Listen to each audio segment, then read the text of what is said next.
Hello, my name is Susan McCormack, and I am going to spend some time today talking about feeding and feeding strategies for children with cleft lip and palate.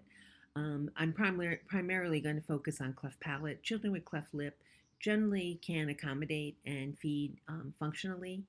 It is the cleft palate that has more negative impact on efficient feeding. So, feeding is a developmental skill, and it's important to remember that later achieved skills such as suckle swallowing, purees, and chewing are built on earlier achieved skills such as bottle feeding. It's the primary means for nutrition for growth and development. It exercises the oral muscles and it promotes caregiver bonding. There are certain things that are necessary for successful bottle feeding. Foremost is medical stability. If a baby can't breathe or is having respiratory or GI complications, they are not going to be able to engage in functional feeding.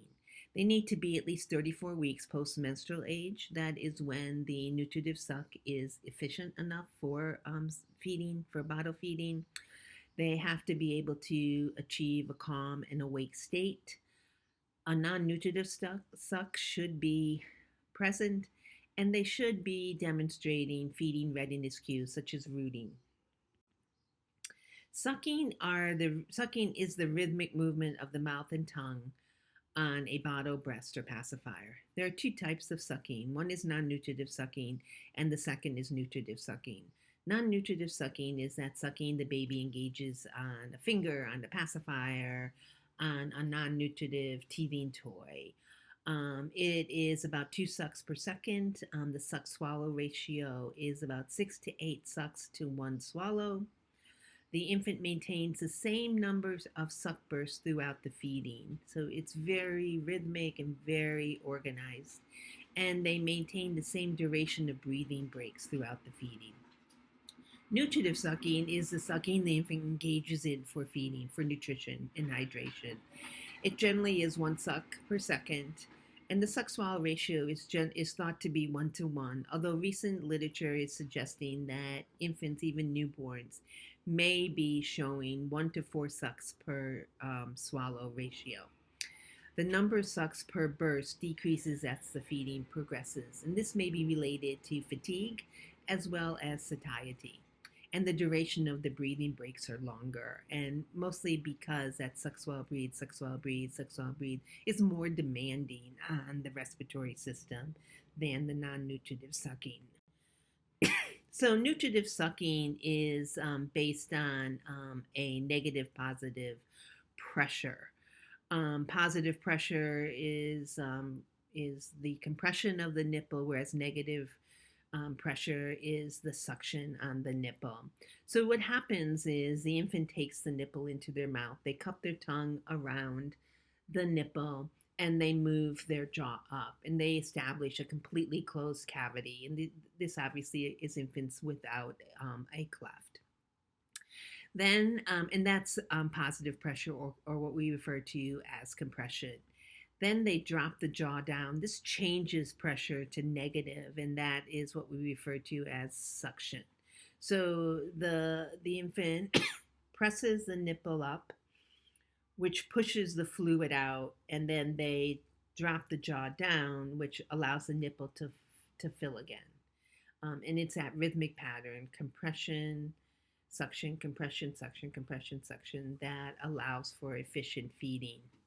Initially, compression plays an important role, but the infant, in order to be an effective feeder, needs to move into that compression suction pattern. And that's where cleft palate children get into trouble because they're not getting the suction because they can't create that negative positive pressure. So they end up trying to do a rapid compression pattern, which isn't efficient. The rigidity of the nipple and the size of the hole in the nipple will affect their effectiveness on that compression suction cycle, as well as the integrity of the oral structures and the sensory system. So as you can see, that children with cleft palate, having this hole in the roof of their mouth, does not afford them to create that negative positive pressure. It also is a completely open passageway into the nasal passages, and can cause other issues with oral feeding. It's important to remember that cleft palate is associated with upwards to 300 plus syndromes that come with their own medical comorbidities and other issues aside from just the palate.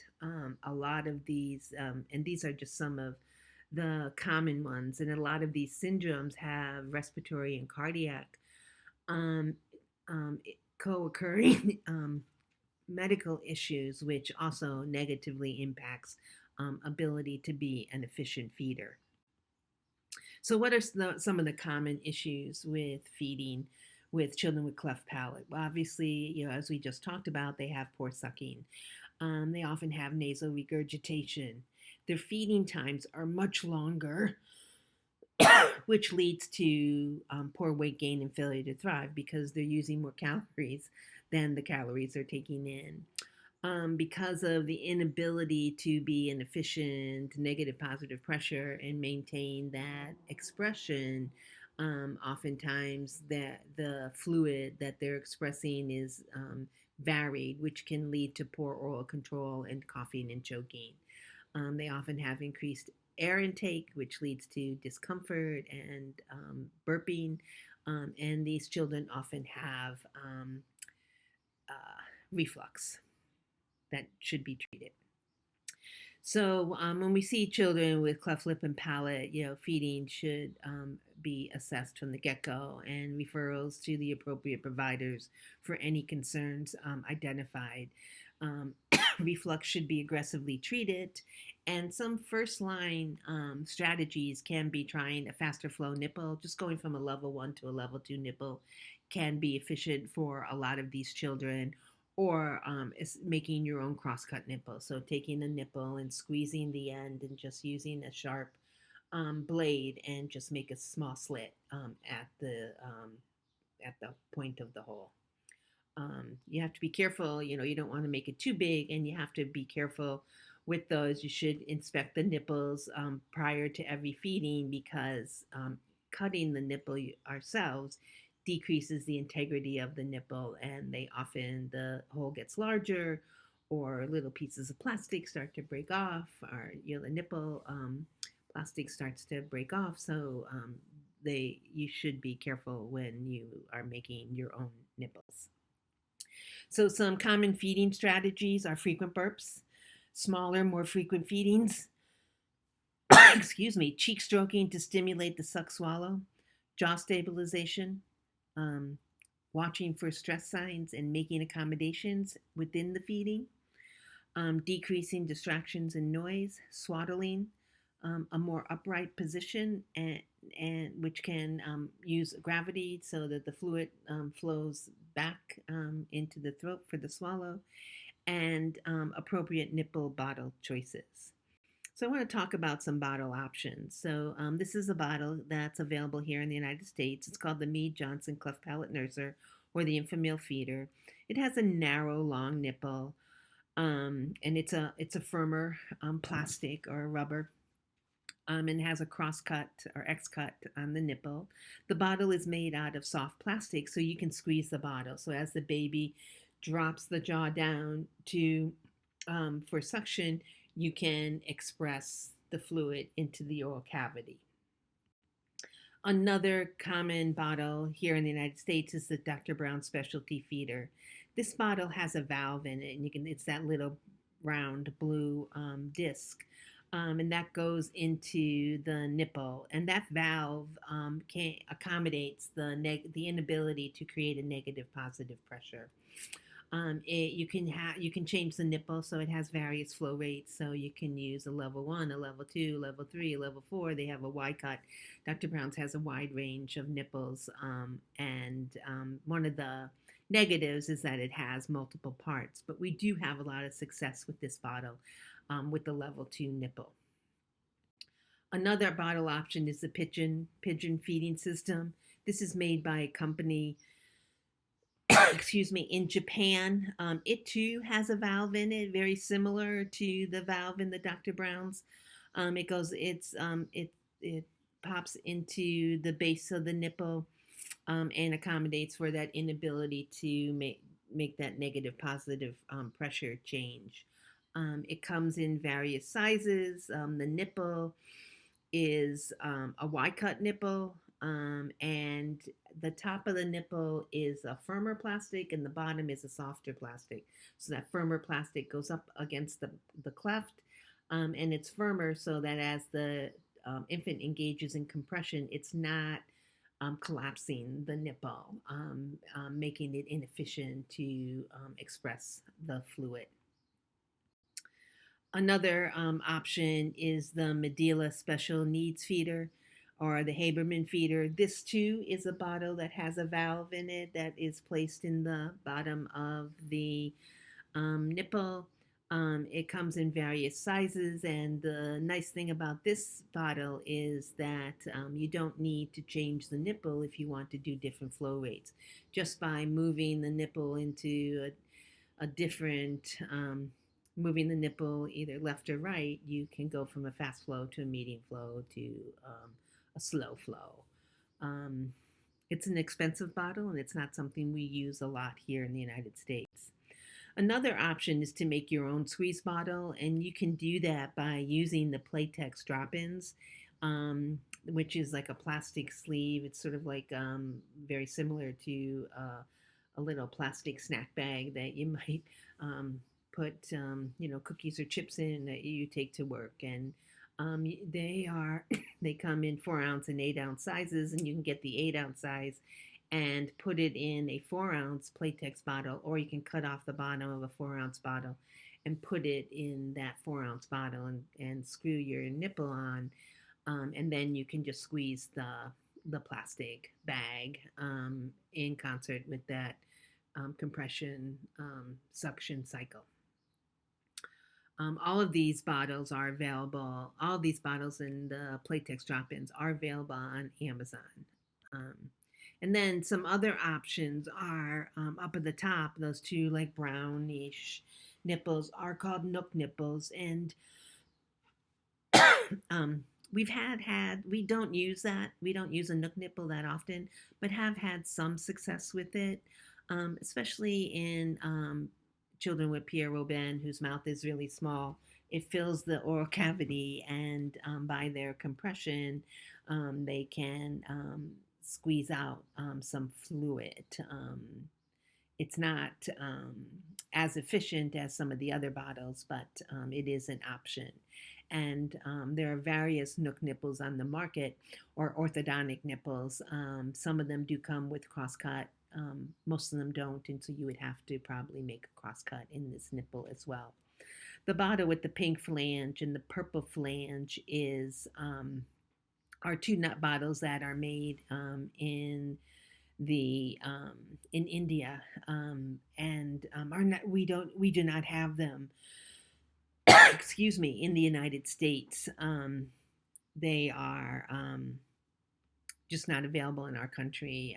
Maybe at some point they will be. It took us a long time in order to go through the government to be able to import the pigeon bottle and nipple. But these were designed specifically for cleft palate feeders. And you can see the one with the spoon, it allows for the fluid to flow into the spoon. And as they suck, the fluid, I'm sorry about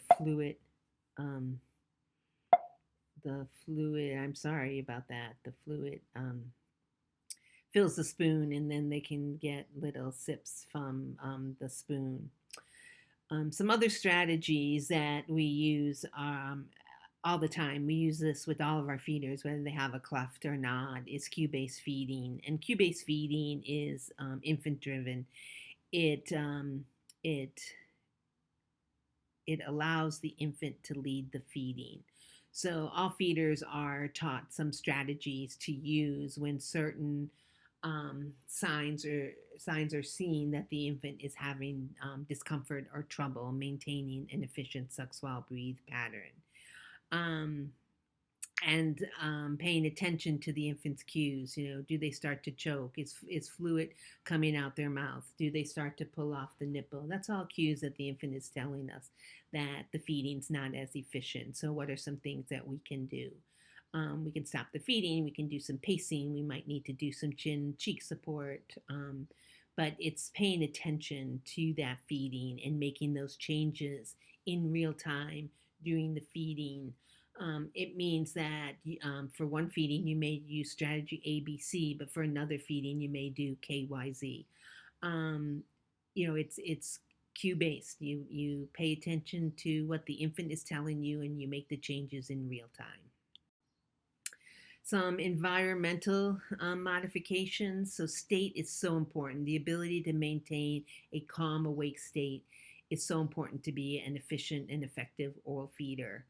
And medical complex patients, especially those patients with those co-occurring medical comorbidities, often need environmental modifications, such as reducing noise, making the environment quiet. Sometimes using some soft rhythmic music can help the infant get into a nice suck swallow rhythm. And bundling or swaddling is another option. So bundling or containment is achieved by swaddling the infant and keeping their fingers or hands near their mouth. It recreates the in utero experience, and it allows the infant to be better organized, um, so that there's less focus on ability to maintain their body in space, um, and they can focus on the oral feeding. Another strategy is positioning. So most of the time, we think of feeding cleft palate babies in an upright position, a more upright position than a cradled position, and that's an optimal strategy for a majority of babies with cleft palate. But those babies who have breathing concerns, who have difficulty maintaining an organized suck swallow breathe pattern, and so then they start to breathe rapidly, or they start to choke or get noisy, congested with feeding. Sometimes doing a sideline, either left sideline or right sideline, reduces the stress on the respiratory system and allows them to be a more efficient feeder. And you can see that that's positioned in the picture on the bottom. Other strategies are chin support. So you can just use your fingers and kind of add a little support here. That can definitely help with compression and suction, or cheek support, just holding your finger underneath the jaw to limit that wide jaw excursion, which is going to impact negatively on that suction compression cycle. Another great strategy is pacing. And pacing, and this is a great strategy again for those patients who are breathing too fast, or start off okay, but then they get disorganized. Their suck swallow breathe cycle becomes very inefficient. And all pacing means is that you stop them from sucking. So a lot of people just pull the nipple out, which is fine, and then allow the infant to recover and then replace the nipple. I'm not a big fan of that, because what I find is that most infants, you pull the nipple out and they're like, whoa, whoa, whoa, whoa, whoa, I want a drink. What are you doing? And it takes them longer to get reorganized. I like to take the bottle and tilt it down. So this forces the nipple up in sort of a semi-vertical position, but it drains all the fluid from the nipple while the nipple is still in the mouth. And you'll count 1, 2, 3, 4, and then you'll bring the nipple down. Pacing often works best if you keep it rhythmic. Usually, every 3 to 5 sucks pace, or 5 to 7 sucks pace works wonders for a lot of babies. And that's all I have today. I want to thank you for taking the time to listen. And here is my email address. Do not hesitate to reach out with any questions or additional information. Thank you.